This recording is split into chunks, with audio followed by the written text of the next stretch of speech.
Hello बच्चा party and welcome back to the channel.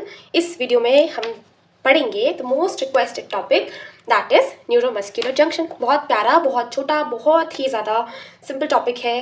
हाँ दी, ऐसा आपको लगता है, ऐसा हमारे लिए बिल्कुल भी नहीं है। नहीं, सच में इजी चैप्टर है, इजी टॉपिक है, ठीक है। और यही तो एक ऐसी चीज़ है जो हम पहले थोड़ा बहुत भी पढ़ के आए थे, ठीक। तो अब अगर हम न्यूरोमस्कुलर जंक्शन के बारे में देखें तो तुमको जंक्शन मतलब क्या होता है, वो चीज़ जो दो चीज़ को जोड़ती है। तो न्यूरोमस्कुलर जंक्शन के बारे में देखें तो जंक्शन है किस किस के बीच में, बिटवीन न्यूरॉन, न्यूरो मतलब न्यूरॉन एंड मस्क्यूलर मतलब मसल, ठीक है दी। इतना तो समझ में आ गया। अब देखो, अगर मैं इसका ऐसे रफ सा डायग्राम यहाँ बना लेते ना, पहले तो देखो, मान लो ये तुम्हारा एक मसल है, ठीक है, और ये तुम्हारा आ रहा है एक नर्व, और ये नर्व आके ऐसे होता है ना मसल में जाके क्या करता है, पूरी तरह से ऐसे फैल जाता है, ठीक है, और ये इसकी एंडिंग्स है, ठीक। तो ये क्या हो गया हमारा, ये हो गया मेरा न्यूरॉन, दिख रहा है ना तुम लोग को, हाँ दिख रहा है, ठीक है। फिर ये इसके टर्मिनल नॉब्स हो गए, ये पूरा का पूरा ऐसे ऐसे समझो, ऐसे ऐसे करके, ऐसे ऐसे करके, ठीक है, ये मेरा मसल है, ठीक है दी। तो ये मेरा मसल हो गया, और ये जो दिख रहा है ना, देखो ये मसल वाला पार्ट और ये न्यूरॉन की एंडिंग, तो ये वाला जो पोर्शन है ऐसे देखो इधर, ये मसल वाला पार्ट और ये न्यूरॉन की एंडिंग, तो ये हो जाता है हमारा क्या, NMJ। आया समझ में, ठीक है दी, ये तो समझ में आ गया। अब देखो थोड़ा सा और दूसरा टाइप का भी एक डायग्राम बना सकते हैं हम इसमें। वो डायग्राम कौन सा होगा, समझो, ये जो साइनेप्टिक टर्मिनल वाला बटन था ना हमारा, टर्मिनल नॉब, इसको हमने ऐसा बना दिया, ठीक है दी। और हमने क्या किया, ये मान लो मेरा मसल फाइबर है, ठीक है दी। ये हो गया हमारा एक और NMJ, ये दूसरा डायग्राम हो गया हमारे NMJ का। अभी इसको बनाएंगे डिटेल में भी, ठीक है। और इसमें भी क्या हो गया, ये जो हो गया कौन सा वाला, ये, तो ये हो गया हमारा प्री साइनेप्टिक मेम्ब्रेन। ये जो है हमारा, ये है हमारा पोस्ट साइनेप्टिक मेम्ब्रेन, ठीक है दी। और ये जो तुमको दिख रहा है बीच में, ये हो जाता है हमारा साइनेप्टिक क्लेफ्ट, ठीक।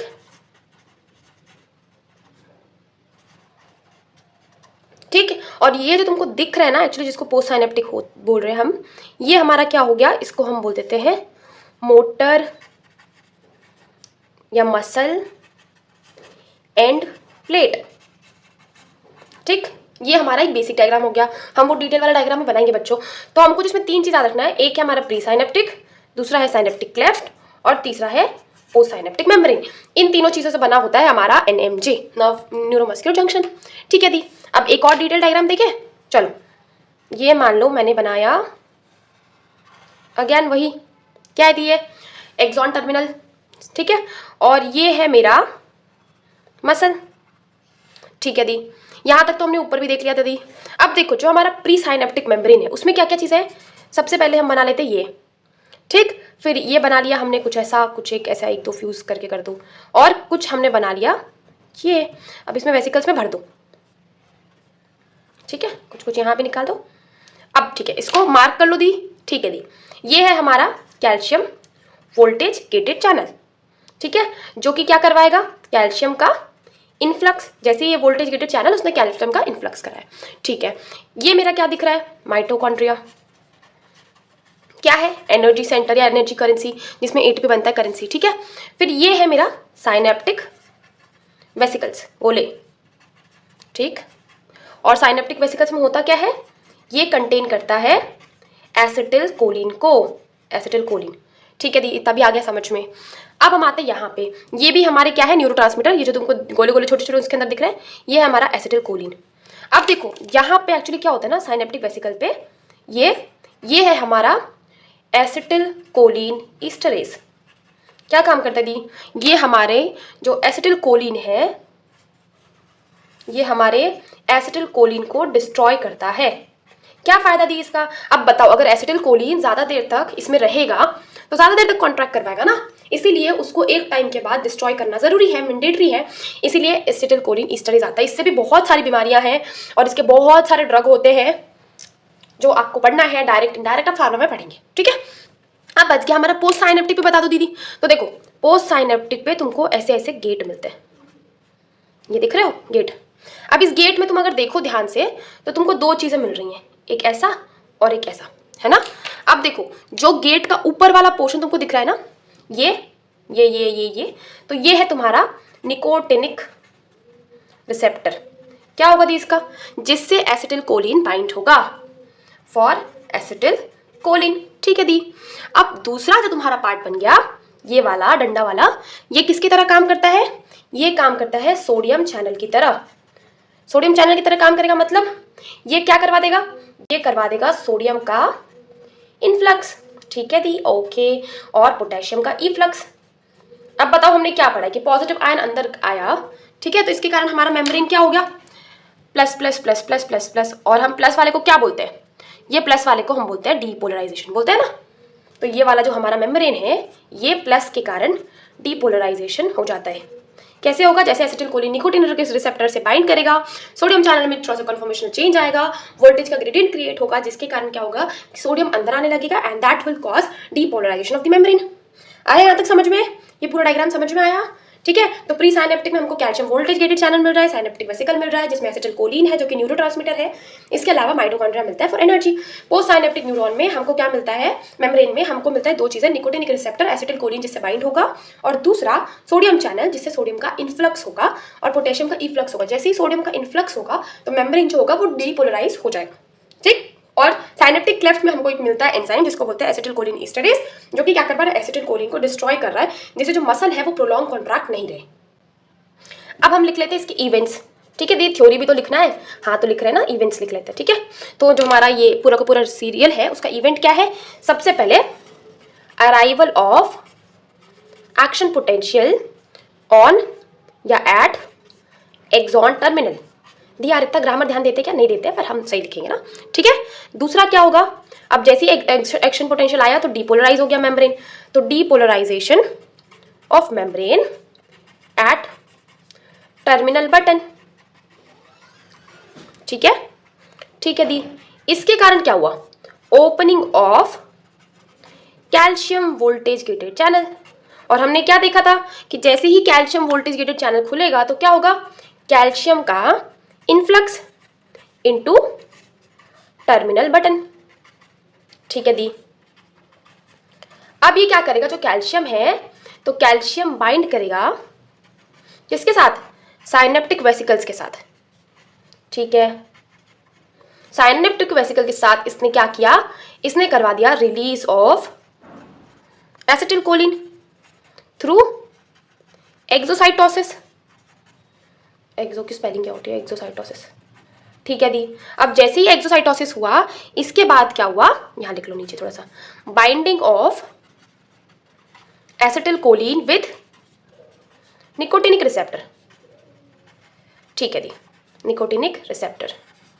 ठीक है दी, इसके कारण क्या हुआ, सोडियम वोल्टेज गेटेड चैनल खुल गया, जिसके कारण क्या हुआ, सोडियम का इनफ्लक्स हो गया, है ना।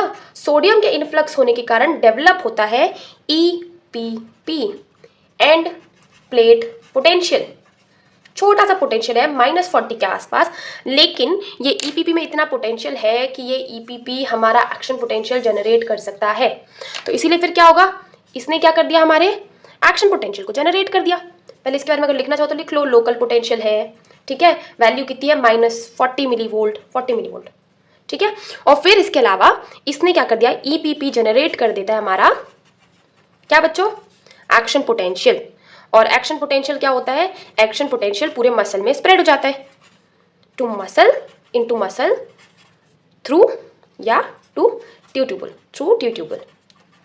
ट्यूट्यूबल के बारे में हम पढ़ेंगे जब सार्को ट्यूबुलर सिस्टम पढ़ेंगे इसके बाद वाले वीडियो में। ठीक है, अब हमने ये पढ़ लिया, मतलब अगर समझो कि एक्सॉन के टर्मिनल पे एक्शन पोटेंशियल आया जिसने एक्सॉन के मेम्ब्रेन, एक्सॉन के टर्मिनल को डीपोलराइज कर दिया। जैसे ही वो डीपोलराइजेशन हुआ तो वोल्टेज गेटेड चैनल कैल्शियम का खुल गया। जैसे ही कैल्शियम का वोल्टेज गेटेड चैनल खुला, कैल्शियम अंदर आया, कैल्शियम साइनेप्टिक वेसिकल को धक्का मारा, धक्का मार के उसके एक्सॉन के प्री मेम्ब्रेन पोटेंशियल, जो प्री मेम्ब्रेन है प्री साइनेप्टिक, वहां पे जाके एक्सोसाइटोसिस करवा के साइनेप्टिकल वेसिकल प्री मेम्ब्रेन से प्री साइनेप्टिक मेम्ब्रेन से फ्यूज हो गए, जिसके कारण क्या हुआ, उनमें जो न्यूरोट्रांसमीटर था एसिटिल कोलिन वो रिलीज हो गया साइनेप्टिक क्लेफ्ट में। अब ये न्यूरोट्रांसमीटर जाता है किसके साथ बाइंड होता है, मसल में निकोटिनिक रिसेप्टर होता है उसके साथ। ठीक है, और जैसे ये निकोटिनिक रिसेप्टर के साथ बाइंड हुआ, इसने वोल्टेज गेटेड चैनल सोडियम को खुलवा दिया। जैसे ही सोडियम को ओपन करवाया तो सोडियम अंदर आया, सोडियम ने जनरेट किया एंड प्लेट पोटेंशियल, जो कि लोकल पोटेंशियल है 40 मिली वोल्ट का, और इसमें इतनी औकात होती है कि ये एक्शन पोटेंशियल जनरेट कर दे, ठीक है। और ये एक्शन पोटेंशियल धीरे धीरे करके टीयर ट्यूब्यूल्स के थ्रू पूरे ही जो अंदर सिस्टम है, मसल है, उसके अंदर प्रोफोगेट हो जाएगा, स्प्रेड हो जाएगा, ठीक है। तो ये है हमारा पूरा का पूरा नर्व मसल फिजियोलॉजी का, सॉरी न्यूरोमस्कुलर जंक्शन का स्टेप। अब इसके डिसीज लिख दो या इसको क्लिनिकल बोल लो, ठीक है। क्लिनिकल इंपॉर्टेंट है, 2 क्लिनिकल आते हैं। कौन कौन सा दी? पहला आपको पढ़ना है माइसेथेनिया ग्रेविस, ठीक है। अब माइसेथेनिया ग्रेविस होता क्या, देखो हम हमने 2 जगह मेन हमको पढ़ा है। एक हमने सोडियम का चैनल पढ़ा है और दूसरा हमने कैल्शियम का चैनल पढ़ा है। सोडियम के चैनल के ऊपर हमने क्या पढ़ा है? Nicotinic receptor. तो जो माइसेथेनिया ग्रेविस है उसमें क्या होता है, ये एक ऐसा डिसीज है, ऑटो इम्यून बोल सकते हैं, जिसमें एंटीबॉडी बन जाती है। एंटीबॉडी इज प्रोड्यूस्ड अगेंस्ट, किसके अगेंस्ट? Nicotinic receptor. तो ये हमारा निकोटिनिक रिसेप्टर जो वर्ड है इंपॉर्टेंट है, ठीक है। अब इसमें फीचर क्या मिलेगा तुमको? मसल में वीकनेस हो जाएगा, ठीक है। क्यों? क्योंकि जो हमारा मसल कॉन्ट्रैक्शन का वॉल्यूम है, तो वॉल्यूम ऑफ मसल कॉन्ट्रैक्शन, क्या लिख दिया? Volume contraction of muscle increase हो जाता है, इसलिए, ठीक है। और फिर दूसरा जो हमारे पास इंपॉर्टेंट क्लिनिकल है वो तुम्हारा क्या है? दी लैम्बर्ट ईटन सिंड्रोम। सिंड्रोम और डिसीज में क्या डिफरेंस है बच्चों? डिसीज एक वो होता है, syndrome is a group of disease, ठीक। इसमें क्या होता है? लैम्बर्ट ईटन में तुमको सिर्फ एक चीज याद रखना है कि हमारी जो कैल्शियम वोल्टेज गेटेड चैनल था उसके लिए एंटीबॉडी बन गया। तो antibody produced against calcium channel, okay, ठीक है। तो ये था हमारा पूरा का पूरा न्यूरोमस्कुलर जंक्शन, जिसमें आपको अगर थ्योरी में लिखना है तो आपको सबसे पहले डेफिनेशन लिखेंगे कि ये एक जंक्शन है दैट इज फॉर्म्ड बाय या इन बिटवीन एक मसल और दूसरा न्यूरॉन। इसके बाद आप जो दूसरी इंपॉर्टेंट चीज लिखेंगे कि बना किससे होता है? प्री साइनेप्टिक मेम्ब्रेन, जो कि हमारा क्या है? न्यूरॉन का axon terminal. Post synaptic membrane, जो कि हमारा क्या है? मसल का एंड प्लेट, मसल का मेम्ब्रेन, और इन दोनों के बीच में होता है साइनेप्टिक क्लेफ्ट, ठीक है। आपने ये बता दिया। इसके बाद आप एक और चीज बताएंगे, वो 3 जो हमने डायग्राम देखी, आप वो 3 डायग्राम बनाएंगे। बस आप डायग्राम ही बनाएंगे ना, तब भी बहुत कुछ एग्जामिनर, क्योंकि एक बार 2 बार हमारे यूनिवर्सिटी के टाइम पे, प्री यूनिवर्सिटी के टाइम पे, टर्मिनल के टाइम पे हमसे सिर्फ डायग्राम पूछ लिया था। तो डायग्राम अगर आप बना देते हैं तो वो भी हो जाता है वैसे काफी। और फिर आप लिखेंगे इवेंट्स क्या क्या है। फिर इवेंट्स के बाद अगर आपको एंड प्लेट के बारे में बताना है तो एक लाइन बता सकते हैं कि लोकल पोटेंशियल है जो कि रिस्पॉन्सिबल है मसल के अंदर एक्शन पोटेंशियल जनरेट करने के लिए। फिर आप क्लिनिकल केसेस लिखेंगे दैट इज माइसेथेनिया ग्रेविस, जिसमें निकोटिनिक रिसेप्टर के अगेंस्ट एंटीबॉडी बन रहा है, एंड दूसरा लैम्बर्ट ईटन सिंड्रोम, जिसमें कैल्शियम चैनल के अंदर के अगेंस्ट एंटीबॉडी बन रहा है, ठीक। तो ये था हमारा पूरा का पूरा न्यूरोमस्कुलर जंक्शन। आपको वीडियो अच्छा लगा तो just do let me know in the comment section and will meet with the next video that will be I guess circulator system, ठीक है। Till then bye bye, take care.